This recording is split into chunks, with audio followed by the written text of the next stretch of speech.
भारद्वाज शीला दीक्षित से मिलकर 8 लाख लोगों के पत्र सौंपना चाहते थे, लेकिन पुलिस ने उनकी मुलाकात नहीं होने दी। यूपी की जनता को आए दिन नई नई योजनाओं की सौगात दे रहे मुख्यमंत्री अखिलेश यादव अब नोएडा वासियों पर भी बरसने जा रहे हैं। जी हां, अखिलेश यादव कल नोएडा में विकास की करोड़ों की योजनाओं का लखनऊ से शिलान्यास करने जा रहे हैं, जिन योजनाओं को मंगलवार को सीएम शुभारंभ कर सकते। उनमें स्वास्थ्य, शिक्षा, बिजली और सड़कों से जुड़ी 3,337 करोड़ की कई अहम योजनाएं शामिल है। नोएडा के सेक्टर 123 में 35 MLD सीवरेज ट्रीटमेंट प्लांट का उद्घाटन, नोएडा सेक्टर 34 में नारी निकेतन की सौगात, नोएडा के सेक्टर 32, 35, 29 और 51 के चौराहे पर 4 लेन के नए अंडरपास को मंजूरी, नोएडा सेक्टर 18 में 250 की लागत से 3,000 से ज्यादा कारों वाली मल्टी लेवल पार्किंग, सेक्टर 39 में 424 करोड़ रुपए के अस्पताल का शिलान्यास भी कल सीएम कर सकते हैं। जाहिर है, सूबे को विकास की पटरी पर लाने के लिए सीएम अखिलेश राज्य में उद्योग की संभावनाएं पैदा करने में जुटे हैं। ऐसे में देश की राजधानी से सटे नोएडा उद्योग स्थापित करने के लिहाज से एक बेहतर विकल्प है। राजनाथ सिंह की नई टीम पे जताया भरोसा। लक्ष्मीकांत वाजपेयी ने कहा 35% से ज्यादा वोट उत्तर प्रदेश में लोकसभा के इलेक्शन में मिलेंगे भाजपा को। राजनाथ की टीम को प्रदेश के भाजपा एक मजबूत और नतीजा देने वाली टीम के रूप में देख रहे हैं और वरुण गांधी को खेवनहार के रूप में देखते हैं। तभी प्रदेश अध्यक्ष लक्ष्मीकांत वाजपेयी ने कहना शुरू कर दिया है कि भाजपा को इस लोकसभा में 35% से ज्यादा वोट मिलेंगे और हिंदुत्व का झंडा उठाए वरुण गांधी उनकी नाव को मझधार से पार लगाएंगे। कलराज मिश्रा और विनय कटियार पे लोगों ने दबी जबान से कहना शुरू कर दिया है कि ये बड़े लोगों की बातें हैं और बड़े ही लोग जाने। हालांकि विपक्षी दलों का कहना है कि वरुण गांधी का कोई भी जनाधार नहीं है, ये सारी ख्याली बातें हैं और उमा भारती को भी जमीन की तलाश है। हालांकि कलराज मिश्रा और विनय कटियार के पत्ता साफ हो जाने पे भाजपाइयों ने कहा कि बड़े लोगों की बातें हैं और बड़े ही लोग जाने। दीपक भारद्वाज मर्डर मिस्ट्री में आखिरकार दिल्ली पुलिस की डीसीपी साउथ छाया शर्मा ने ये मान लिया कि चारों प्रमुख अभियुक्तों को दिल्ली पुलिस ने गिरफ्तार कर लिया है और संभवतः मंगलवार को कोर्ट के सामने इन चारों को पेश भी कर दिया जाएगा। राजधानी दिल्ली के एक फार्म हाउस में 26 दिसंबर को बेरहमी से कत्ल हुए 2009 के सबसे अमीर लोकसभा प्रत्याशी दीपक भारद्वाज की मर्डर मिस्ट्री में 4 प्रमुख अभियुक्तों को दिल्ली पुलिस ने गिरफ्तार कर लिया है। हत्यारों को स्कोडा कार से भगाने वाला ड्राइवर अमित, स्कोडा कार का मालिक राकेश, प्रमुख सुपारी किलर पुरुषोत्तम मान और उसके 2 साथी मोनू और सुनील अब दिल्ली पुलिस के गिरफ्त में हैं। हालांकि पुरुषोत्तम के वकील का मानना है कि दिल्ली पुलिस ने जबरन उन्हें गिरफ्तार दिखाया जबकि वो कोर्ट के सामने सरेंडर करने जा रहे थे। दिल्ली पुलिस ने जिन सवालों का जवाब दिया उससे ज्यादा सवाल बरकरार छोड़ दिए। मसलन इस मामले में कितने लोगों की गिरफ्तारी अभी और हो सकती है, हत्या के पीछे मंशा किसकी थी और कौन था दीपक भारद्वाज की मौत का मास्टरमाइंड। जैसे जैसे लोकसभा चुनाव नजदीक आ रहे हैं और मध्यावधि चुनाव के संकेत मिल रहे हैं, ठीक वैसे ही बुंदेलखंड एक बार फिर तपने जा रहा है राजनेताओं की सियासी लड़ाई से। बुंदेलखंड फिर देखने जा रहा है इन राजनेताओं की सियासी नौटंकी। उत्तर प्रदेश का बदहाल बुंदेलखंड, वो बुंदेलखंड जिसने कई सरकारों को अपनी सियासी जमीन पर सियासत के बाद सत्ता पर बैठते देखा है, एक बार फिर बुंदेलखंड पर सियासत होने जा रही है। इसकी शुरुआत करने जा रही है सत्ता से कोसों दूर बैठी भाजपा। जी हां, भारतीय जनता पार्टी अब बुंदेलखंड में बड़े नेताओं के साथ बैठक करने जा रही है। लेकिन जब भी राजनेताओं से इस बारे में पूछा जाता है तो शुरू हो जाता है आरोप प्रत्यारोप का दौर। कांग्रेस का दावा है कि न केवल बुंदेलखंड बल्कि पूरा उत्तर प्रदेश ही सपा सरकार में विकास की दृष्टि से उपेक्षित है और बुंदेलखंड के विकास के लिए कांग्रेस के युवराज राहुल गांधी ने विशेष प्रयास किए जिससे एक बड़ी धनराशि उसके हिस्से में आई। भारतीय जनता पार्टी भी इस बात का दावा करती है कि बुंदेलखंड के नाम पर कोरी सियासत हुई है और हमेशा से ही सरकारें चाहे कोई भी रही हो लेकिन उपेक्षा बुंदेलखंड की होती ही रही है। प्रदेश और राज्य सरकारें एक दूसरे पर धनराशि के दुरुपयोग का आरोप तो लगाती ही रहती हैं। भाजपा भी बुंदेलखंड पर अपनी सियासी जमीन तैयार करने के लिए 3 दिवसीय बैठक करने जा रही है और वहीं से लोकसभा चुनाव का बिगुल भी फूंका जाएगा। हालांकि इस मसले पर पूर्व की बीएसपी सरकार भी तमाम दावे कर रही है। बीएसपी का आरोप है कि बुंदेलखंड ही नहीं बल्कि पूरे उत्तर प्रदेश में कहीं भी विकास नहीं हुआ और जो भी धन बुंदेलखंड के लिए आया है उसका केवल 1/4 हिस्सा ही अभी तक खर्च किया गया है। हालांकि तमाम आरोपों के बीच समाजवादी पार्टी का दावा है कि बसपा सरकार में केवल लूट और भ्रष्टाचार हुआ है। सपा का यह भी दावा है कि सपा सरकार बुंदेलखंड को लेकर गंभीर है अब बुंदेलखंड में टेक्सटाइल पार्क, तिल का मिल और कॉलिंजर टूरिस्ट प्लेस बनाने का प्रस्ताव तैयार हो चुका है। अब बुंदेलखंड का विकास केवल समाजवादी पार्टी की सरकार मुलायम सिंह यादव के नेतृत्व में करेगी। बहरहाल भले ही ये राजनेता बुंदेलखंड के विकास के मुद्दे पर एक दूसरे पर आरोप लगाते रहते हों, लेकिन सवाल बहुत बड़ा है कि क्या बुंदेलखंड हमेशा ही उपेक्षित रहेगा? क्या बुंदेलखंड की उस जनता की वो उम्मीद पूरी हो पाएगी जिस उम्मीद के आधार पर वो नेताओं को सड़क से सदन तक पहुंचाती है? प्रतापगढ़ सीओ जियाउल हक हत्याकांड में सीबीआई की जांच अब तेजी पकड़ने लगी है। सोमवार को सीबीआई ने राजा भैया के करीबी माने जाने वाले कुंडा के नगर पंचायत अध्यक्ष गुलशन यादव से तकरीबन 7 घंटे की पूछताछ की। आपको बता दें कि शहीद सीओ की पत्नी परवीन आजाद ने गुलशन यादव पर हत्या का आरोप लगाया था। उधर सूत्रों की माने तो सोमवार को सीबीआई ने गुलशन यादव से कई राज भी उगलवाए। सीओ जियाउल हक की हत्या के मामले में दर्ज एफआईआर में गुलशन यादव राजा भैया के साथ नामजद हैं। सूत्र ये भी बता रहे हैं कि जल्द ही विधायक विनोद सरोज और राजा भैया से भी सीबीआई पूछताछ कर सकती है।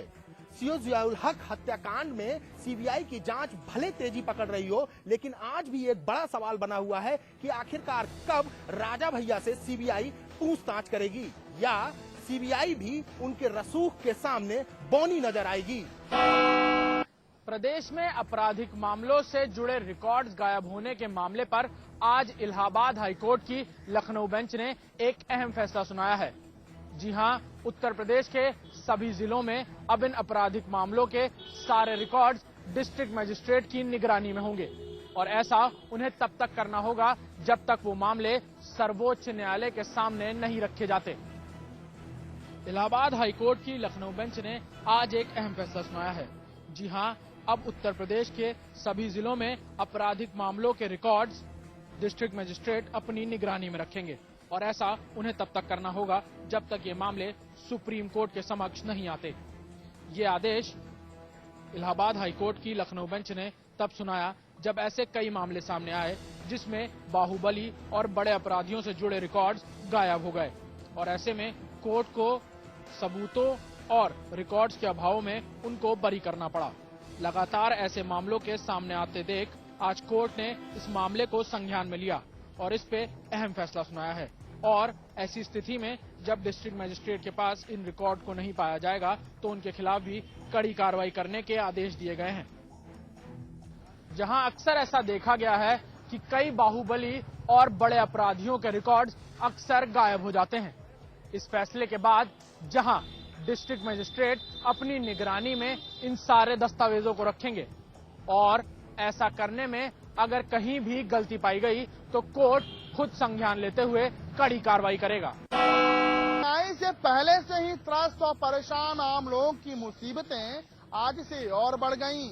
रेल यात्रा से लेकर खाने पीने की तमाम चीजों पर अब आम आदमी को अधिक पैसे चुकाने होंगे, यानी आम आदमी की जेबें आज से कटनी शुरू हो गई हैं।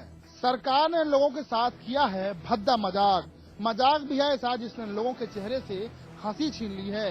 आज के दिन को दुनिया अप्रैल फूल डे के रूप में मनाती है। 1 अप्रैल से नया वित्त वर्ष भी शुरू होता है। आज अगर आपको कोई बेवकूफ बनाने में कामयाब हो गया तो ज्यादा अफसोस मत कीजिए, क्योंकि उससे ज्यादा चिंता की बात यह है कि आज से पूरे साल के लिए सरकार ने आपकी जिंदगी मुश्किल बनाने का इंतजाम किया है। यह नया साल लोगों के लिए मुश्किलें लेकर आया है क्योंकि उसकी मार लोगों की जेब पर पड़ने लगी है। नया वित्त वर्ष शुरू होते ही नई कीमतें और नियम लागू हो जाते हैं, क्योंकि फरवरी के बजट में जिन नियमों का प्रावधान किया जाता है उनके लागू होने की तारीख 1 अप्रैल ही होती है। नए वित्त वर्ष के पहले दिन से कई सामानों पर टैक्स बढ़ चुका है, तो माल भाड़े की ढुलाई पर फ्यूल सरचार्ज लगने से अनाज, दाल, सीमेंट जैसे उत्पाद महंगे हो गए हैं। रेल का सफर भी महंगा हो गया है। रेस्टोरेंट में खाना खाना भी महंगा हो गया है। प्रॉपर्टी बेचना और खरीदना भी महंगा हो गया है। सब जेब पर भारी पड़ेगा, यानी महंगाई बम लोगों पर आज से गिरनी शुरू हो गई है और शिकार हो रहे हैं आम लोग। ऐसे में महंगाई से परेशान आम लोगों के जुबान से बस यही निकल रहा है, सखी सैया तो खूबे कमात हैं, महंगाई डायन खाए जात है। यूपी में सत्ता हासिल कर चुकी समाजवादी पार्टी को इन दिनों नई चिंता सता रही है। चिंता बिजली गुल होने की। उत्तर प्रदेश में गर्मियां आते ही बिजली गुल होती है, लेकिन झटका सत्ता में रहने वाली सरकारों को लगता है। अखिलेश सरकार का दावा है कि इस बार गर्मी में पसीना कम बहाना पड़ेगा। अधिकारी कहते हैं इंतजाम पूरे कर लिए गए हैं। सपा के लक्ष्य 2014 को बिजली का झटका लग सकता है। ऐसे में अखिलेश सरकार के अफसर अभी से इस स्थिति से निपटने के लिए कोशिश कर रहे हैं। मीटिंगों का दौर जारी है। केंद्रीय सेक्टर हो या फिर दूसरे राज्यों से बिजली लेने की व्यवस्था, हर विकल्प को इस बार लिस्ट में रखा गया है। इस बार एनर्जी बैंकिंग की व्यवस्था की गई है। इसके तहत मध्य प्रदेश, हिमाचल, पश्चिम बंगाल, जम्मू और कश्मीर और उत्तराखंड से बिजली गर्मी में ली जाएगी और जाड़ों में उतनी ही बिजली वापस की जाएगी। यूपी में करीब 3000 मेगावाट की बिजली की किल्लत है। जितनी बिजली है उसका भी करीब 30 से 40% चोरी और लाइन लॉस में खत्म हो जाता है। इस बार अखिलेश सरकार में इस सेक्टर में कुछ काम तो हुआ है। पावर स्टेशनों की मशीनों को भी सुधारा गया है।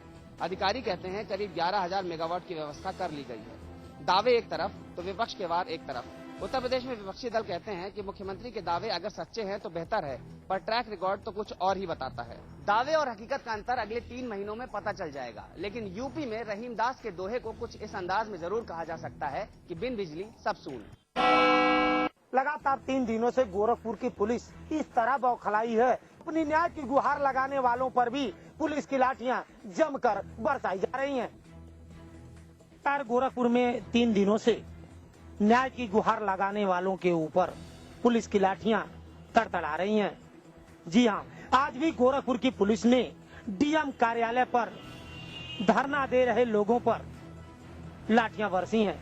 मामला यह था कि 27 मार्च को बीती रात खोराबार थाना क्षेत्र के मदरहवा गांव में एक युवक पर जमकर पिटाई की गई थी और गोली मार दी गई थी, जिसमें पुलिस द्वारा न्याय संगत कार्रवाई न होने पर आज स्थानीय ग्रामीणों ने जिलाधिकारी कार्यालय पर धरना प्रदर्शन का कार्यक्रम रखा था।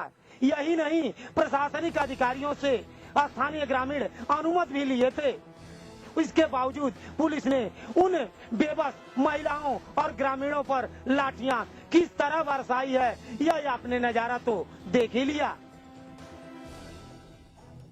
लेकिन उन्हीं के नौकरशाह उनके अनुशासन को तोड़ने में कोई कोर कसर नहीं छोड़ना चाहते। मेरठ के मेडिकल कॉलेज में कर्मचारी नेता द्वारा नर्स से छेड़छाड़ का मामला गर्माता जा रहा है। आरोपी की गिरफ्तारी की मांग को लेकर नर्सों ने आज से हड़ताल शुरू कर दी और आरोपी को जल्द से जल्द सलाखों के पीछे पहुंचाने की मांग की।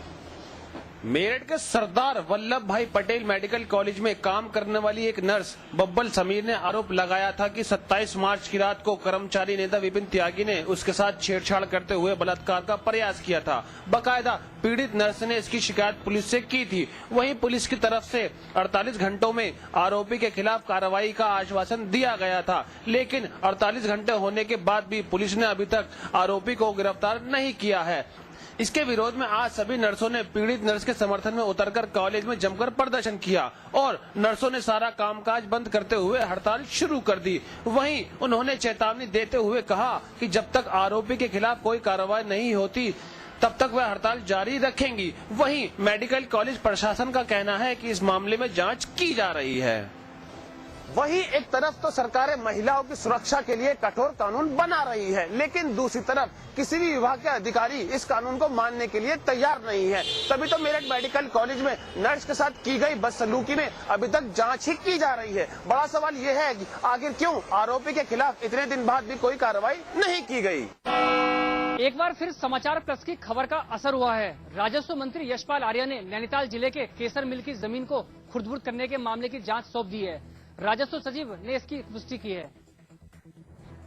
आखिरकार समाचार प्लस की खबर का बड़ा असर हुआ है। जी हां, पिछले दिनों हमने आपको दिखाया था कि किस तरह से केसर मिल की सैकड़ों एकड़ भूमि जमीन को भूमाफिया और नेता खुर्द-बुर्द करने की कोशिशों में है। ऐसे में समाचार प्लस के खुलासे के बाद प्रदेश सरकार हरकत में आई है। समाचार प्लस की खबर का संज्ञान लेते हुए प्रदेश के राजस्व मंत्री यशपाल आर्या ने इस मामले की जांच शासन को दे दी है। वहीं राजस्व सचिव भास्कर नंद ने इस बात की पुष्टि कर दी है कि मामले की जांच शुरू कर दी गई है। उनके अनुसार जल्द ही जांच पूरी करने के बाद रिपोर्ट सरकार को सौंप दी जाएगी, जिसके बाद दोषी पाए जाने वालों पर सख्त कार्रवाई की जाएगी। बहरहाल एक बार फिर समाचार प्लस की मुहिम रंग लाई है। राजस्व मंत्री ने जमीन को खुर्द-बुर्द करने के मामले की जांच सौंप दी है। अब यह देखना दिलचस्प होगा कि रिपोर्ट आने के बाद सरकार क्या कार्रवाई करती है। उत्तराखंड में शिक्षा की स्थिति अच्छी नहीं है। प्रदेश के ज्यादातर पहाड़ के स्कूलों में शिक्षक ही नहीं है, जो हैं भी वो पढ़ाते ही नहीं है। ऐसे में केंद्र सरकार ने उत्तराखंड समेत 3 राज्यों में स्नातक बेरोजगार युवाओं को भी शिक्षा की जिम्मेदारी सौंपे जाने का फैसला किया है। उत्तराखंड में लगभग 60,000 सरकारी विभागों में पद खाली हैं। इसमें से सीधे 18,000 पद शिक्षा विभाग में शिक्षकों के खाली हैं। सरकार की आर्थिक स्थिति खराब है। ऐसे में जो शिक्षक कार्यरत है उन्हीं से सरकार काम चला रही है। इसलिए पहाड़ी क्षेत्रों के ज्यादातर स्कूलों में शिक्षक होते ही नहीं।